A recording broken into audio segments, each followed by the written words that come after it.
jeudi 22 décembre, le magazine Ligne Rouge diffuse un documentaire consacré à la vie de Brigitte Bardot intitulé Brigitte Bardot confidentielle, qui revient notamment sur sa relation avec son ex-époux Jacques Charrier et sur la naissance compliquée de son fils unique.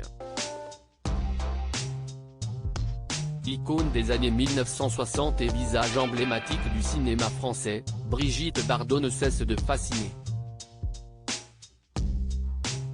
Tandis que la mini-série Bardot, réalisée par Daniel Thompson et son fils, se penchera bientôt sur une partie de sa jeunesse, CIST un documentaire consacré à la mythique blonde que le magazine Ligne Rouge diffuse ce jeudi 22 décembre sur BFM TV. Intitulé Brigitte Bardot confidentielle, une partie du projet revient sur les idylles de B,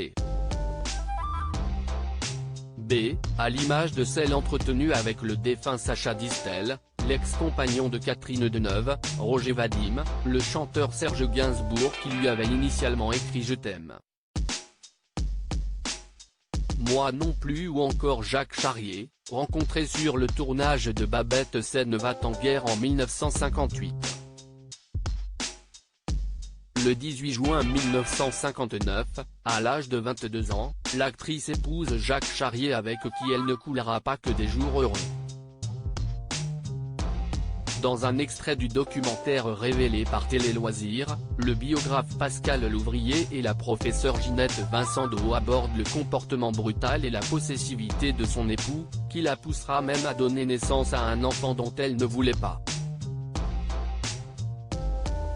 C'était difficile aussi pour elle d'avorter avec Jacques Charrier, la jeune femme vit une relation faite de violence et de jalousie, comme le remarque Pascal Louvrier, il est très jaloux, il est violent avec elle. Cela se traduit par des coups. Quand elle était enceinte de Nicolas, il l'a frappée, elle est tombée, elle a heurté une table. Elle a eu un traumatisme crânien. Une union violente qui conduit Brigitte Bardot à ne pas souhaiter donner naissance à son fils unique, Nicolas Jacques Charrier. C'était quelqu'un de très violent et ça explique pourquoi elle ne souhaitait pas d'enfant, indique le biographe. Lorsqu'elle tombe enceinte de l'acteur, elle désire alors interrompre sa grossesse. Une décision confrontée au refus de son mari et à l'interdiction de l'avortement en France dans les années 1960. Jacques Charrier ne voulait pas qu'elle se fasse avorter. C'était difficile aussi pour elle d'avorter parce que c'était Bardot, alors tout de suite, on lui serait tombé dessus, révèle Pascal Louvrier. Une déclaration complétée par les propos de Ginette Vincendo, elle dit plus ou moins qu'elle était trop célèbre pour qu'un médecin se risque à faire cette intervention.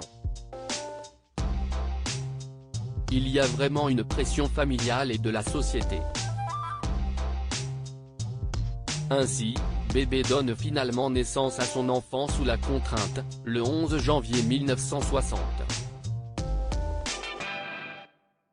Un événement dont elle se souvient avec amertume dans ses mémoires initiales B&B, paru en 1996, « Je suis devenue mère exactement quand il ne le fallait pas. Je l'ai vécu comme un drame. Ça a fait de malheureux, mon fils et moi. Et leur relation ne cesse malheureusement guère apaisée avec le temps.